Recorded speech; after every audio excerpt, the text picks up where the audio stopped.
நீங்கள்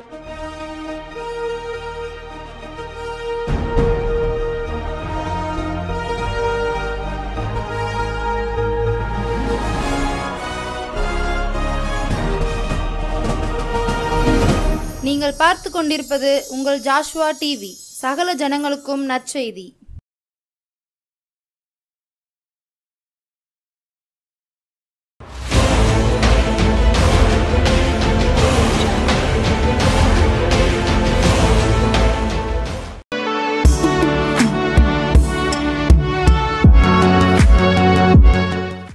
கிறிஸ்துவுக்குள் பிரியமான நம்முடைய ஜாஸ்வா நேயர்கள் அனைவருக்கும் இயேசு கிறிஸ்து நாமத்தினால் வணக்கத்தை தெரிவித்துக் கொள்கிறேன். கர்த்தர் உங்களை இன்னும் ஆசீர்வதிப்பாராக. இந்த நாட்களும் ஒவ்வொரு வாரமும் செய்தியானது எந்த ஒரு தடையும் இல்லாமல் கர்த்தர் நடத்தி கொண்டே வருகிறார். கர்த்தருக்கு ஸ்தோத்திரம். அவர் அழைத்த நோக்கத்தையும் அழைத்த திட்டங்களையும் கர்த்தர் நிறைவேற்றி கொண்டு வருகிறார். ஏசப்பாவுக்கு ரொம்ப நன்றி. ரெண்டாவது, நம்முடைய ஜாஸ்வா டிவிக்கு நன்றி தெரிவித்துக் கொள்கிறோம். கர்த்தர் தாமே அவருடைய ஊழியங்களையும் அவருடையும் அவருடைய இருக்கிற எல்லா பிரயாசங்களும் கர்த்தர் ஆசீர்வதிக்கிறார். இதன் மூலமாய் அநேக ஜனங்களுக்கு கர்த்தர் நல்ல செய்தியை கர்த்தர் கொடுத்து கொண்டு இருக்கிறார். நற்செய்தி, நல்ல செய்தியை கர்த்தர் கொடுத்து கொண்டு இருக்கிறார். அவர்களையும் அவருடைய குடும்பங்களையும் அவருடைய ஊழியங்களையும் கர்த்தர் ஆசீர்வதிப்பாராக. மூன்றாவது, நான் எப்பவும் சொல்கிற மாதிரி இதை பார்க்கிற கேட்கிற ஒவ்வொருத்தரையும் உங்களையும் கர்த்தர் ஆசீர்வதிப்பாராக. கேட்கிற உங்களை கர்த்தர் இன்னும் பலப்படுத்துவாராக. இன்னும் அநேக நன்மைகளையும் அநேக கிருபைகளையும் கர்த்தர் உங்களுக்கு கொடுத்து உங்களை கர்த்தர் இன்னும் உயர்த்துவாராக. தொடர்ந்து நீங்கள் பாருங்கள், செய்தியை கேளுங்க. நம்முடைய ஜாஸ்வா டிவியில் வருகிற ஒவ்வொரு ப்ரோக்ராமையும் நீங்கள் பாருங்கள். கர்த்தர் உங்களோடு கூட பேசுவார். தெரியாத மக்களுக்கு இதை நீங்கள் சொல்லி காமிங்க, இதை பார்க்க சொல்லுங்கள். கர்த்தர் அவர்களோடு கூட பேசுவார், அவர்களையும் தொடுவார், அவர்களையும் சொந்த இரட்சகராக ஏற்றுக்கொள்ளுவார். சரி, இந்த நாட்களிலும் நம்ம தொடர்ந்து பார்த்துக்கிட்டே வரோம். சரியா, இது 3வது வாரம். இயேசு மாத்திரம் நோக்கி பார்ப்பதனால், இயேசு மாத்திரம் ஆராதிப்பதனால, அவரை மாத்திரம் நம்ம முன் வைக்கிறதுனால நமக்கு என்ன கிடைக்கும், அவர் நமக்கு என்ன ஆசீர்வாதம் கொடுக்குறார், அவர் நமக்கு எத்தனை நன்மைகள் கொடுக்குறார் அப்படின்னு சொல்லி நம்ம பார்த்துட்டு இருக்கோம். முதல்ல நம்ம என்ன பார்த்தோன்னா, யாத்திராகமம் 23ஆம் அதிகாரம் 25ஆம் வசனம் தான் செய்தியோட தலைப்பு. உங்கள் தேவனாகிய கர்த்தரையே சேவிக்க கடவீர்கள். இயேசுவை மாத்திரம் நீங்கள் ஆராதிக்கணும், இயேசுவை மாத்திரம் தேடணும். நீங்கள் அவரை மாத்திரம் நம்பி இருக்கும் பொழுது அவர் உங்களுக்கு பல நன்மைகளையும் பல கிருபைகளையும் பல அடையாளங்களையும் உங்களுக்கு காண்பிக்கிறார். முதல்ல அவர் என்ன கொடுக்குறாரு, உங்களுடைய அப்பத்தையும் தண்ணீரையும் அவர் ஆசீர்வதிக்கிறார். நாம் சாப்பிடுகிற சாப்பாட்டையும் நாம் குடிக்கிற தண்ணீரையும் அவர் உங்களுக்கு ஆசீர்வதித்து தருகிறார். ரெண்டாவது என்ன பார்த்தோம், வியாதியை உன்னிலிருந்து விலக்குவேன். நம்ம உடம்புல எல்லாருக்குள்ளேயும் ஒவ்வொரு பலகீனம் இருக்குது. அந்த எந்த ஒரு பலகீனத்தை இல்லாதபடி கர்த்தர் நமக்கு பலனையும் சுகத்தையும் ஆரோக்கியத்தையும் தந்து கர்த்தர் உங்களை வாழ வைப்பார். சரியா, இன்றைக்கு 3வது வாரம். இந்த 3வது வாரம் கர்த்தர் நமக்கு என்ன தருகிறார்? நாம் கர்த்தரை மாத்திரம் நோக்கி பார்ப்பதனால, இயேசுவை மாத்திரம் நோக்கி பார்ப்பதனால, அவரை மாத்திரம் முறையிடுவதனால, அவரை நம்ம பிடித்து வைத்துக் கொள்வதனால கர்த்தர் நமக்கு என்ன தருகிறார்? இயேசு எனக்கு என்ன கொடுக்கிறார்? இயேசு எனக்கு என்ன நன்மை தருகிறார்? இயேசு என்ன எப்படி வாழ வைப்பார் அப்படின்னு சொல்லி இந்த வாரம் 3வது வாரம் செய்தியை கேட்போம். ஒரு நிமிஷம் ஜோம் பண்ணுவோமா? நல்ல தகப்பனே, பரிசுத்த ஆவியானவரே உமக்கு நன்றி, மகிமையானவரே உமக்கு நன்றி. இந்த வேளையில் ஆண்டவரே, இந்த மாலை நேரத்தில் இயேசப்பா உம்முடைய பிள்ளைகளாகிய நாங்கள் ஆண்டவரே ஒன்று கூடி உம்மை ஆராதிக்க, உம்மை துதிக்க, உம்முடைய வேத வசனங்களை கேட்க கர்த்தர் கிருபை செய்து கொண்டு இருக்கிறீர். அதற்காக உமக்கு நன்றி ஆண்டவரே. இதை கேட்கிற ஒவ்வொரு இருதயத்தோடு கூட கர்த்தர் பேசுவீராக. இதை பார்க்கிற, இந்த வசனத்தை பேசுகிற கேட்கிற ஒவ்வொரு இருதயத்தையும் கர்த்தர் ஆசீர்வதிப்பீராக. ஏசப்பா உம்மோடு கூட பேசட்டும், உம்மை துதிக்கட்டும், உம்மை ஆராதிக்கட்டும். உம்மையே நோக்கி பார்க்கும் பொழுது அப்போ நீர் வைத்திருக்கிற எல்லா நன்மைகளையும் பெற்றுக்கொள்ள கர்த்தர் கிருபைகளை கொடுப்பீராக. தொடர்ந்து நீர் எங்களோடு கூட இடைபடுவீராக. எல்லா துதியும் எல்லா கனத்தையும் மகிமையும் உமக்கே நாங்கள் செலுத்துகிறோம். மீட்பர் இயேசு மூலம் ஜெபிக்கிறோம் நல்ல பிதாவே, ஆமென்.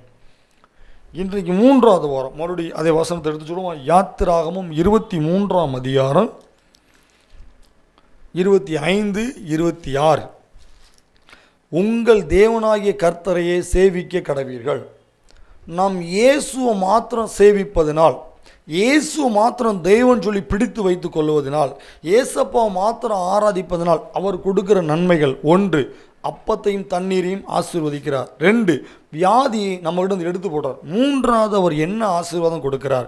26வது வசனம் சொல்லுது. 26, கர்ப்பம் விழுகிறதும் மலடும் உன் தேசத்தில் இருப்பதில்லை. யாத்திராகமும் 23ஆம் அதிகாரம் 26ஆம் வசனம். கர்ப்பம் விழுகிறதும் மலடும் உன் தேசத்தில் இருப்பதில்லை. இது ஒரு பெரிய ஆசீர்வாதம். இந்த வார்த்தை வந்து ஒரு பெரிய ஆசீர்வாதம், சாதாரணமான ஆசீர்வாதம் இல்லை. அவர் சொல்கிறாரு, குழந்தை இல்லாத உனக்கு நான் குழந்தையை தருவேன். பல அவமானங்கள், பல பிரச்சனைகள், குடும்பத்தில் ஏகப்பட்ட தகராறு, நிறைய பிரச்சனை வருது. அது எல்லாம் ஏன்னு சொல்லி விசாரித்து பார்க்கும் பொழுது அவங்களுக்கு ஒரு குழந்தை இல்லை. அந்த குழந்தை இல்லாத ஒரு காரணத்தினால இவங்க இந்த வீட்டுக்கு இந்த வீட்டில் ஒரே பிரச்சனை. உனக்கு குழந்தை இல்லை, உனக்கு குழந்தை இல்லை, உனக்கு குழந்தை இல்லை, உனக்கு பிள்ளை இல்லை, உனக்கு பிள்ளை இல்லை, உனக்கு பிள்ளை இல்லை, நீ தரித்திரம் பிடிச்சவா, அப்படி இப்படின்னு சொல்லி பலவிதமான பிரச்சனைகள் வீட்டில் வந்துடுது.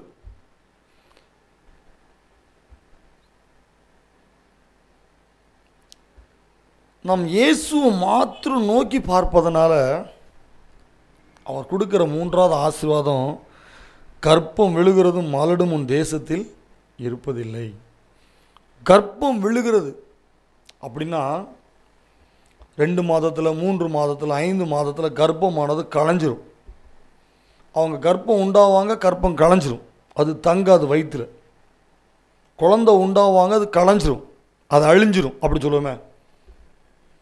மலடும் உன் தேசத்தில் இல்லை. ஒரு சிலருக்கு 10 வருஷம் கழிச்சு குழந்தை இருக்காது, ஒரு சிலருக்கு 15 வருஷம் கழிச்சு குழந்தை இருக்காது, ஒரு சிலருக்கு வாழ்க்கையில் குழந்தை இருக்காது. ஆனால் இயேசுப்பாவை நீங்கள் நோக்கி பார்க்கும்போது அவர் சொல்கிறாரு, கர்ப்பம் விழுகிறதும் மலடும் உன் தேசத்தில் இருப்பதில்லை. உங்கள் குடும்பத்தில் இருக்காதுங்க இந்த இந்த காரியம். கர்த்தர் உங்களுக்கு குழந்தை பாக்கியத்தை கொடுப்பார். கர்த்தர் உங்கள் மகளுக்கு குழந்தை பாக்கியத்தை கொடுப்பார். கர்த்தர் உங்களை மருமகளுக்கு குழந்தை பாக்கியத்தை கொடுப்பார். கர்த்தர் உங்களுடைய குடும்பங்களை வாழையடி வாழையாய் வாழ வைப்பார். கர்த்தர் உங்களுக்கு குழந்தை பாக்கியத்தை கொடுத்து உங்களுக்கு உண்டான அவமானங்களை கர்த்தர் மாற்றுவார். கர்த்தர் உங்களுக்கு குழந்தையை கொடுத்து உங்களுடைய கண்ணீருக்கு ஒரு முற்றுப்புள்ளியை வைப்பார். கர்த்தர் உங்களுக்கு குழந்தையை கொடுத்து உங்களை வாழ வைப்பார். நீங்கள் ஆராதிக்கிறவர், நான் ஆராதிக்கிற ஒரு உயிருள்ள தேவன். நான் இதுக்கும் சாட்சி சொல்ல முடியும். நான் சாட்சிகளை கேட்டிருக்கிறேன், பார்த்துருக்கிறேன், படிச்சிருக்கிறேன். 8 வருஷமாக குழந்தை இல்லை, 14 வருஷமாக குழந்தை இல்லைன்னு சொல்லி சொன்னவங்களெல்லாம் ஜெபிக்கும் பொழுது கர்த்தருடைய வாழ்க்கையில் பல அற்புதங்களை செஞ்சுருக்கிறார். கர்த்தரை மாத்திரம் நோக்கி பாருங்கள். கண்ணீர் இருக்கத்தான் செய்யும், கவலை இருக்கத்தான் செய்யும், பிரச்சனை இருக்கத்தான் செய்யும். ஏன்? எனக்கு ஒரு குழந்தை இல்லையே, எனக்கு ஒரு குழந்தை இருந்தால் அந்த பிரச்சனை வந்திருக்குமா? எனக்கு ஒரு குழந்தை இருந்தால் இவங்க இப்படி என்னை பார்த்து சொல்லியிருப்பாங்களா? குழந்தை இருந்தால் இவ்வளோ பிரச்சனை வந்திருக்குமா, இவ்வளோ சண்டை வந்திருக்குமா அப்படின்னு சொல்லி நீங்கள் யோசிச்சுட்டு இருக்கீங்களா? கவலையோடு இருக்கிறீங்களா? கண்ணீரோடு இருக்கிறீங்களா? கர்த்தரை மாத்திரம் நோக்கி பாருங்கள். அவர் உங்களை வெட்கப்படுத்த மாட்டார்.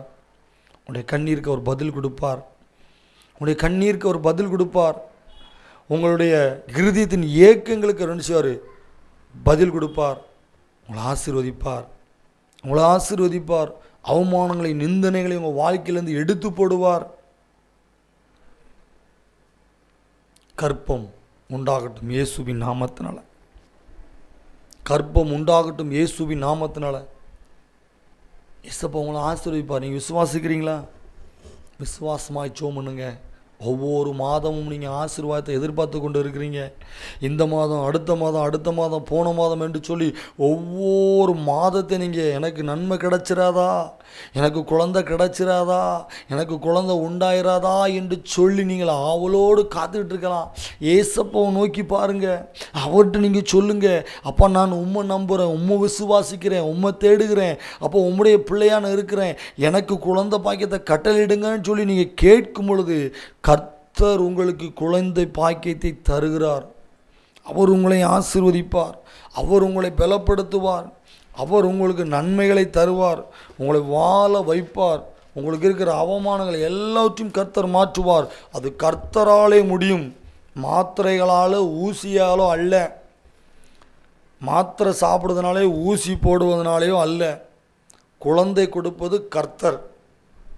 அந்த பாக்கியத்தை அருளி செய்வது இயேசு கிறிஸ்து.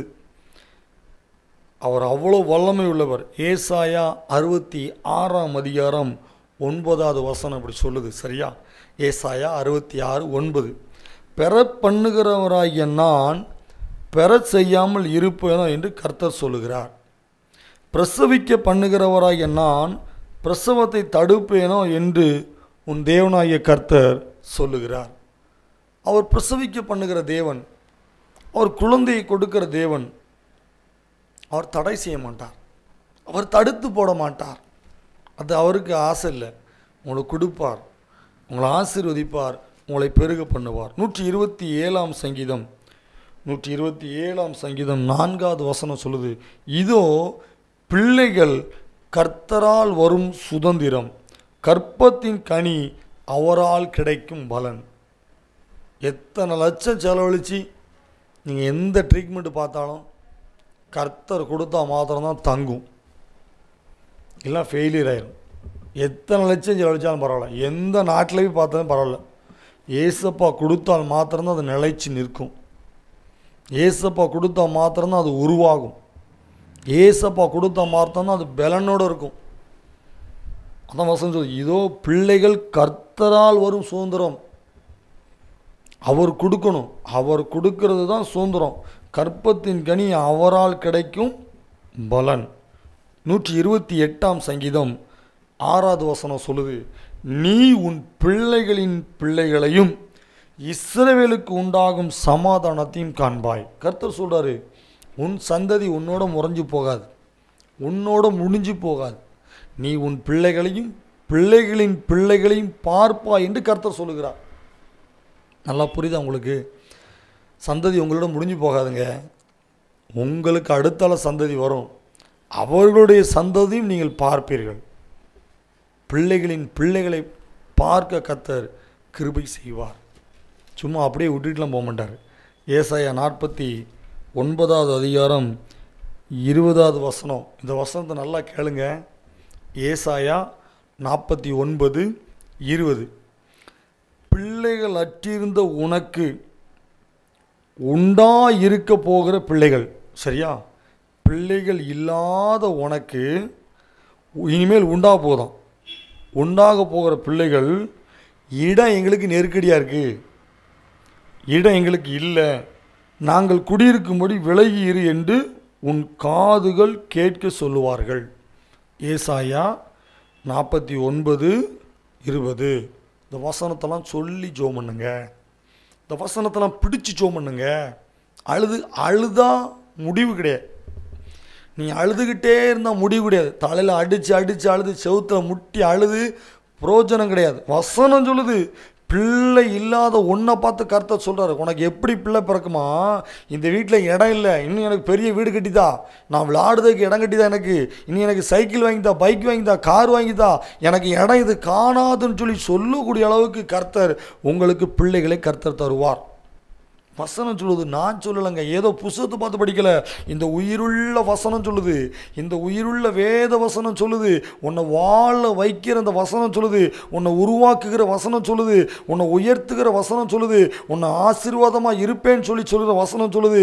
பிள்ளை இல்லாத இருக்கிற உன்னை பார்த்து கர்த்தர் சொல்கிறாரு, உனக்கு பிள்ளைகளை கர்த்தர் தருவேன், எனக்கு இடம் இல்லை, இந்த இடம் வீட்டுக்குள்ள எனக்கு இடம் காணாது அப்படின்னு சொல்லக்கூடிய அளவுக்கு கர்த்தர் உங்களுக்கு பிள்ளை பாக்கியத்தை தருவார், குழந்தை பாக்கியத்தை தருவார். அவமானங்களை கர்த்தர் மாற்றுவார். நடக்கும். இந்த வசனத்தை சொல்லி சோமனுங்க, இந்த வசனத்தை சொல்லி சோமனுங்க. நீங்கள் எத்தனை லட்சம் எங்கே செலவழித்தாலும் ஒன்றும் நடக்காதுங்க. நீங்கள் ஒன்றும் செய்ய வேண்டாம், இந்த வசனத்தை பிடிச்சி சோமனுங்க. ஏசப்பா இந்த வசனத்தின்படி என்னை ஆசீர்வதிங்க, இந்த வசனத்தின்படி ஏசப்பா என்னை உயர்த்துங்கன்னு சொல்லி இந்த வசனத்தை சொல்லி சோமனுங்க. காரியங்களை கர்த்தர் தருவார். மத்தேயு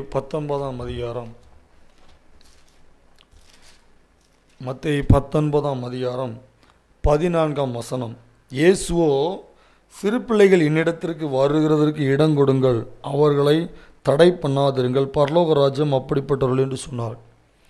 ஏசப்பாவுக்கு சின்ன பிள்ளைங்கன்னா ரொம்ப பிடிக்கும். அது உங்களுக்கு தெரியுமா? ஏசப்பாவுக்கு சின்ன பிள்ளைனா ரொம்ப பிடிக்கும். சீஷர்கள்லாம் அந்த பிள்ளைகளை தடை செய்தாங்க, நீங்கள் இயேசுக்கிட்ட போகாதீங்க, அப்படின்னு சொல்லி. ஆனால் ஏசப்பா சொல்லுவார், சிறு பிள்ளைகளை ஏன்ட்ட விடுங்க, சிறு பிள்ளைங்க எனக்கு ரொம்ப பிடிக்கும், சின்ன பிள்ளைங்க தடை பண்ணாதுருங்கன்னு சொல்கிறார். அப்போ ஏசப்பாவுக்கே சின்ன பிள்ளைங்கன்னா ரொம்ப பிடிக்கும். ஏன்னா சின்ன பிள்ளைங்க வந்து எந்த பாவம் பண்ணாது, ஒழிச்சு மறைச்சி பொய் பேசாது, உள்ளதை உள்ளபடி சொல்லிட்டு போயிட்டே இருக்கும் சின்ன பிள்ளைங்க. அதே மாதிரி நம்ம என்னைக்கு சின்ன பிள்ளைங்க மாதிரி இருக்கிறோமோ அன்னைக்கு தான் நம்மளுடைய வாழ்க்கையில் முன்னேறும். அதுதான் சொல்லுவார், சிறு பிள்ளைகள் என்னிடத்து வருவதற்கு தடை செய்யாதிருங்கள். இன்னொன்று பார்த்தீங்கன்னா மார்க் 10ஆம் அதிகாரத்தில் இதே வசனம் வரும். இதே வசனம் என்னோட மார்க் 10ஆம் அதிகாரம் 14ஆம் வசனம்.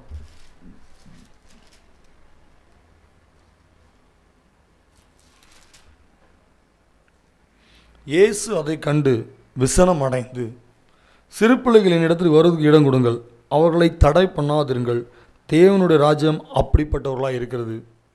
சின்ன பிள்ளைங்களை சீஷர்கள் தடுத்தோம். இயேசுவா கோவந்துட்டு, சின்ன பிள்ளைங்க தடுக்காதீங்க, சின்ன பிள்ளைகள் விடுங்க, சின்ன பிள்ளை என்கிட்ட விடுங்க அப்படி சின்ன பிள்ளை கூட்டி அரவணைத்து செய்தியில் சொல்லி கொடுக்குறார். அந்த அளவுக்கு ஏசப்பாவுக்கு சின்ன பிள்ளைங்க மேலே ரொம்ப ஆசீர்வாதம். சரி, இப்போ ஒரு காரியத்தை பார்த்துருவோமா? ஆதியாகமம் 21ஆம் அதிகாரம், ஆதியாகமம் 21ஆம் அதிகாரம் 5ஆம் வசனம். தன் குமாரனாகிய ஈசாக்கு பிறந்தபோது ஆபிரகாம் 100 வயதாக இருந்தான். ஈசாக்கு பிறக்கும்போது ஆபிரகாமுக்கு 100 வயசு. ஆனால் அவருக்கு பல வருடங்களுக்கு முன்பதாக ஆபிரகாமுக்கு ஆண்டவர் வாக்கு கொடுக்கிறார். நீ கடற்கரையில் போய் பாரு, உன்னால் மணலை எண்ண முடியுமா? நீ மேலே பாரு, நட்சத்திரத்தை நீ எண்ண முடியுமா? இந்த அளவுக்கு உன்னுடைய சந்ததியை நான் ஆசீர்வதிப்பேன். ஆனால் சாராளு என்ன சொல்கிறான், நான் வயதாயிட்டேன், நான் கிழவி ஆயிட்டேன். 2 பேரும் 75 வயசு 80 வயசுக்கு மேலே போயிட்டாங்க, 90 வயசுக்கு மேலே போயிட்டாங்க. குழந்தை பிறப்பதற்கான அறிகுறி இல்லை, குழந்தை பிறப்பதற்கான எல்லா காரியம் நின்று போச்சு. ஆனால் கர்த்தர் சொன்ன வார்த்தை, நான் உன்னை ஆசீர்வதிப்பேன், உன்னுடைய சந்ததியில் வரும், உன்னுடைய சந்ததியில் குழந்தைகள் வரும். உன்னை பார்த்தியா, லட்சக்கண் மண் என்ன முடியுமா, மண் நட்சத்திரத்தை என்ன முடியுமா, அதே மாதிரி உன்னுடைய குடும்பத்தை நான் வாழ வைப்பேன் அப்படின்னு சொல்லி ஆபிரகாமுக்கு ஆண்டவர் என்ன செய்கிறார், வாக்குத்தத்தம் கொடுக்குறார். அதனால தான் வசனம் சொல்லுது, தன் குமாரனாகிய ஈசாக்கு பிறந்தபோது ஆபிரகாமுக்கு 100 வயசு. வாக்குத்தத்தம் கொடுக்கிறவர் கர்த்தர், ஒன்று ஆசீர்வதிக்கிறவர் நான் அல்ல, இந்த வார்த்தையை சொல்கிறது நான் இல்லை, இது கர்த்தர் கொடுத்த வேலை. நான் சொல்லிட்டு போயிட்டே இருப்பேன், ஆனால் வார்த்தையை சொல்லுகிறவர் கர்த்தர். ஒரு குழந்தை இல்லைன்னு சொன்னால் எவ்வளோ பிரச்சனை சொல்லி எங்களுக்கு கொஞ்சம் தெரியும் சரியா? அதனால தான் கர்த்தர் சொல்கிறாரு, நான் உன்னை ஆசீர்வதிப்பேன், நான் உன்னை ஆசீர்வதிப்பேன். ஈசாக்கு பிறக்கும்போது 100 வயசு. கர்த்தர் சொன்ன வாக்குத்தத்தம் நிறைவேறிச்சு, கர்த்தர் சொன்ன வசனம் நிறைவேறிச்சு, கர்த்தர் சொன்ன ஆசீர்வாதம் அந்த குடும்பத்தில் வந்துச்சு. ஏசப்பா பிடிச்சிக்கோங்க,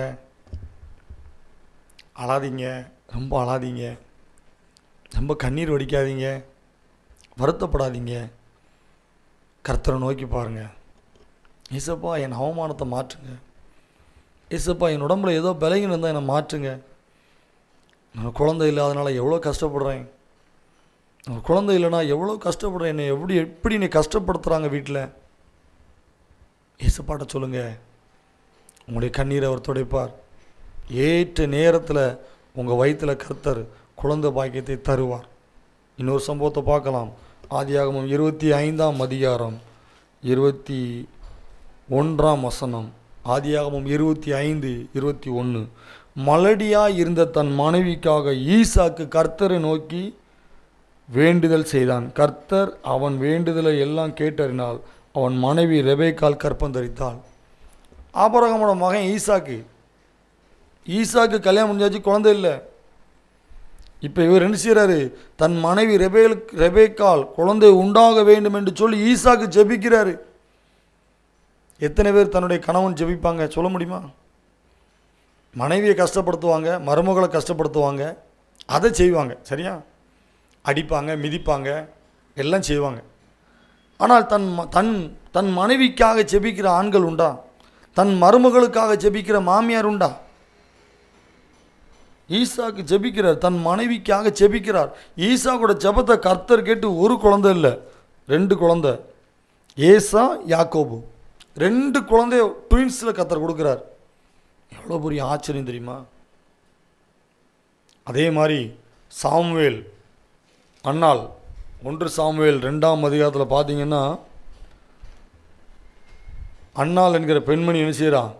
அழுது ஜெபிக்கிறா, மனங்கசந்து அழுது ஜெபிக்கிறா. ஆலயத்தில் போய் வருஷம் போய் ஜெபிக்கிறா, ஆண்டவரே எனக்கு ஒரு குழந்தையை கொடுத்தீர்னா முதல் குழந்தைய நான் ஆலயத்தில் விடுறேன், அதோடைய ஊழியத்துக்குன்னு சொல்லி கொடுக்குறேன் அப்படின்னு சொல்லி மனங்கசந்து அழுகிறா. கர்த்தர் அந்த விண்ணப்பத்தை கேட்டு முதல்ல ஒரு குழந்தை பிறக்குது, சாமுவேல். முதல்ல கர்த்தர் ஆண்மகனை கர்த்தர் கொடுக்குறார். அந்த ஆண்மகனை கொண்டு வந்து ஆலயத்தில் விட்டுருந்தாங்க, இந்த குழந்தை வளரட்டுன்னு சொல்லி. 1 சாமுவேல் 2ஆம் அதிகாரம் 21வது வசனம் சொல்லுது, ஒரு பிள்ளைக்காக அண்ணால் அழுது ஜெபித்தாராம். எனக்கு ஒரு பிள்ளை கிடைக்காதா, எனக்கு ஒரு பிள்ளை பாக்கியம் கிடைக்காதா, எனக்கு ஒரு பிள்ளை பெறாதா அப்படின்னு சொல்லி ஒரு குழந்தைக்காக ஜெபித்த அண்ணாளுக்கு கர்த்தர் அதுக்கப்புறம் 5 குழந்தை கொடுத்துருக்கார். 1 சாமுவேல் 2ஆம் அதிகாரம் 21வது வசனம். அப்படியே கர்த்தர் அன்னாளை கடாட்சித்தார். அவள் கற்பம் தரித்து 3 குமாரரையும் 2 குமாரத்திகளையும் பெற்றாள். சாமுவேல் என்னும் பிள்ளையாண்டான் கர்த்தருடைய சந்ததியில் வளர்ந்தான்.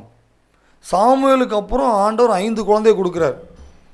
ஒரு குழந்தைக்காண்டி அழுதாங்க, ஒரு குழந்தைக்காண்டி மனங்கசந்து அழுதாங்க, ஒரு குழந்தைக்காக காத்திருந்தாங்க. கர்த்தர் அவங்களுக்கு மொத்தம் 6 குழந்தையை கொடுத்தார். உங்கள் வாழ்க்கையில் நடக்கும், நான் விசுவாசிக்கிறேன். ஒரு பாரம் என்னை வாட்டுது. இந்த செய்தியை கொடுக்கும்பொழுதே ஒரு பாரம் எனக்குள்ளே இருக்குது. அந்த பாரத்தை கர்த்தர் கொடுக்குறார்.